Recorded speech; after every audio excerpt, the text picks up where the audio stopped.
wonder if Felipe Luis saying, I'm open, and then thought the play was over. Maybe that's why he was late to react to the pass by Neymar. But they've got to get that head up and get it to him sooner. He was wide open. Still 2 changes, including Franco Cervi, who scored the final goal against Iraq just a couple of days back. Maxi Mesa.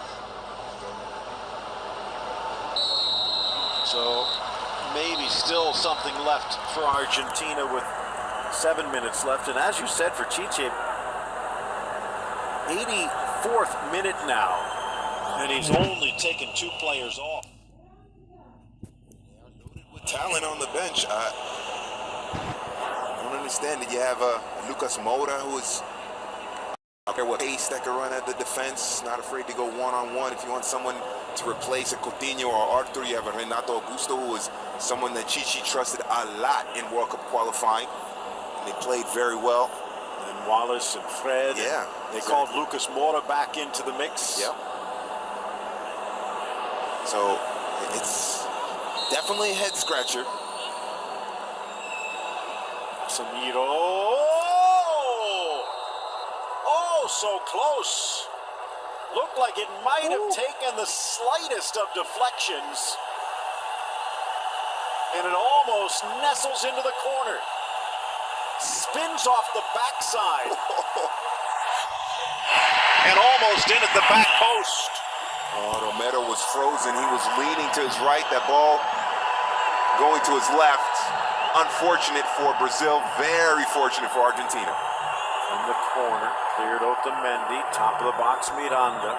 Maybe had the best chance for Brazil, where he beat Romero, but not Otamendi. This time, the curling run, Fabinho, but he runs out of space. By the way, Fred started the match against Iraq. Wallace came on, Lucas Moura as well in the second half, but Malcolm, to this point, has not played in either match. They're also the backup right back to Danilo and Fabinho. Could conceivably put him in and move Fabinho to the midfield. So many options. And that will be one of the questions, I'm sure, TJ, especially if someone comes up lame in these final 5 minutes. Yeah. Well, you have to say, if you're being critical of the midfield, you have to say Coutinho and Arthur, in terms of their play, have come up lame. They have to be more involved in the attack.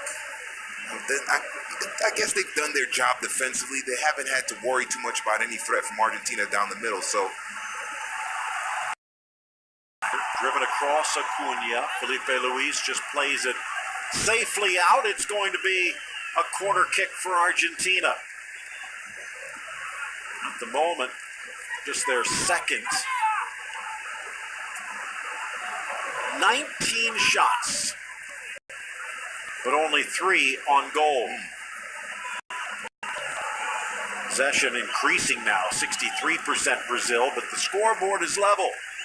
Wonder how much of that possession is on the feet of Neymar. And he hasn't been effective in this match. Neymar, he's trying to run into the middle. He's surrounded by 4 or 5 people. And as great as Neymar is, to consistently beat 4 or 5 Argentine defenders is almost impossible. But it is from the corner. Ball rattles around the penalty spot, cleared by Miranda. Well, Neymar with more touches than anyone. Another chance here, but flipped on, hangs in the air for Alisson, who uses his height to grab hold. 95 touches for Neymar. Argentina closing things down to the point where only 53 passes. 5th substitution for Argentina, and it will be Gio Simeone. If you actually kind of squint your eyes just a little bit, you can see the resemblance, but not when he plays. Yeah. His dad was a destroyer, pretty good passer, but a destroyer and one of the best. And his son is turning into a rather opportunistic finisher. Must be from the mom's side. Yeah, I think so, yeah.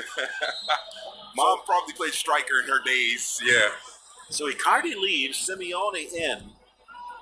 We already talked a little bit about Dybala. Icardi, anything to write home about? No. Icardi ineffective mainly because he just didn't get the service. That's the main thing for Icardi. Neymar with some flash, the sizzle to Coutinho, but he telegraphed Paredes, able to intercept, and now touched away Acuna. I'm a little surprised that Icardi is the substitution here. I know he was ineffective, but it wasn't really his fault. It was because he didn't get that much service. I thought maybe a Paredes would come off or somebody like that, but Scaloni made his decision. Luis. Neymar. Salvio over to defend. Oh. But then loses the ball. Too much mustard on that hot dog. Yeah. Salvio down the near sideline, trying to get away. Casemiro builds a wall, and it's Neymar the other way. That's why Casemiro is so important. He can clean up all the mistakes. There was a dispossession by Neymar. Casemiro's there to get it back. We talked about it before with all of the legends. Even Pelé and talked Garincha, but people forget about the likes of a Tostao or Rivellino and all forward. But for the great Brazil teams, I talked about goalkeeper, that was one, but they also needed the Clodoaldos. They needed that one guy in the middle that could just lock things down. Yeah, absolutely. And perform that duty, but also collect the ball, hold the possession, and then link up and go forward as well. Those great holding midfielders of Brazil also had the ability. Another. Exactly, another one, yep. They had that ability to hold the ball. Dunga pretty good back in his day. Yeah, World Cup winner, with the captain of Brazil in '94. Not only hold the ball, but also pick out the pass from that deep center midfield role as well. They were versatile. Obviously, defensive duties were number one, but versatile in their ability to pass the ball forward as well. It's a very underappreciated part of the great tradition of players that Brazil has had. Casemiro just 26, and he will go down as one of the best. Yes. Richarlison relying on his speed, perhaps a little too much. 4 minutes to be added. And again, just the two substitutions.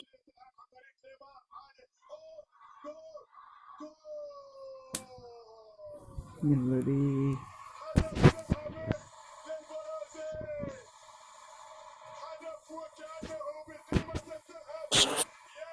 For Brazil.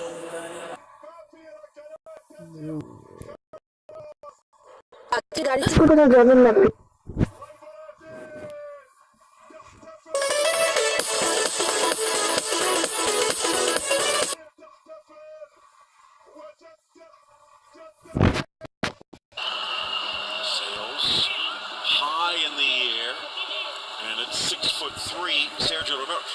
His nickname in the family is Chico, because even at 6'3", he's the smallest of the brothers. The smallest one. Diego played some basketball at Florida State before turning pro back in Argentina. 6'9". Wow. So I think Sergio said, you know what, basketball might not be for me. Yeah, especially if you go to Florida State, but we'll leave that one alone. Nice little touch dance on the far flank. Down goes Acuna on the sliding tackle.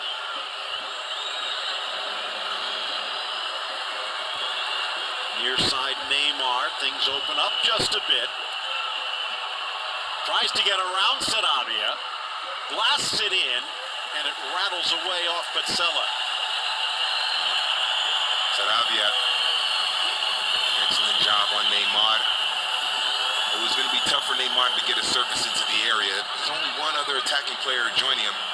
6 Argentine players dropping back, so spaces weren't there. From the corner, Neymar in, got it down, and past Romero and João Miranda. 93rd minute, better late than never. Well, Brazil needed a goal off of a set piece. João Miranda is someone who has that knack to do it. And it finally happened for Brazil. It stifled at pretty much every angle in terms of run of play. Joao Miranda, the Interman, comes through with the big goal off the header. Not the best marking by Argentina, but it doesn't matter to Brazil. They'll get the goal. And that right now is the game winner late in this second half. Joao Miranda showing why he is a trusted player. Look at, oh, 3 players leave him unmarked. Romero, can't blame Romero for that one. Look at that ball sails over 3 players and Miranda unmarked. How can that happen? Who is responsible for marking Joao Miranda? Simeone was there. Herrera was there as well. It's got to be heartbreaking for Argentina. Talk about Miranda, and he was almost an afterthought. You think about how many Brazilians go around the globe, but it took him until 2009 before he got his first cap.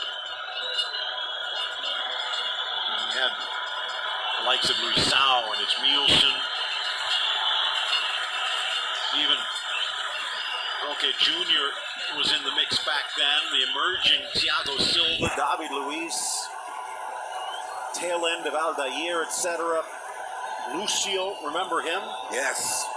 And Bayern Munich. Miranda had to bide his time, but partnered with Diego Godin and turned into one of the best tandems, and he was impossible to ignore forever. Yeah. Earlier in the match, I mentioned how Danilo at Real Madrid was not really highly regarded in terms of even being on the radar for the national team. Then he goes to Pep Guardiola and turns it around in City. You can say the same thing for Miranda in terms of the coaching of Diego Simeone and being next to Godin at Atletico Madrid. That certainly helped put Miranda on the radar for the national team.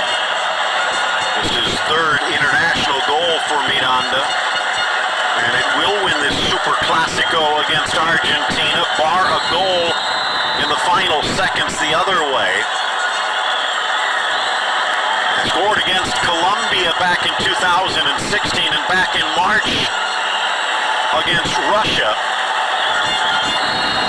But here today against Argentina, one to remember. And remember, denied by Otamendi's heroics in the first half, but he would not be denied here. Best attacking player for Brazil in this match. In terms of dangerous goal-scoring opportunities, the most dangerous ones has been Joao Miranda. You mentioned it, denied by Otamendi in the first half, and then the goal here in the second half. Brazilian center backs, they have a knack for putting the ball over the line into the back of the net. However means they do it. Quinhos, intercepted by Otamendi. Checking his watch is Felisberg. There can't be much more time. And again for Tite, eventually putting in those 2 substitutes in the second half. But electing to go with kind of an Iron Man brigade. And that's going to do it. Final whistle. And Brazil in added time. The goal from Miranda off the cross from Neymar beats Argentina. Yeah, well deserved for Brazil, getting that goal by Joao Miranda. It wasn't the prettiest match for Brazil. Argentina as well can take solace in the fact that they did a good job of defending Brazil on the run and play. So the final score from Jeddah, Brazil 1, Argentina nothing. Hope enjoyed it.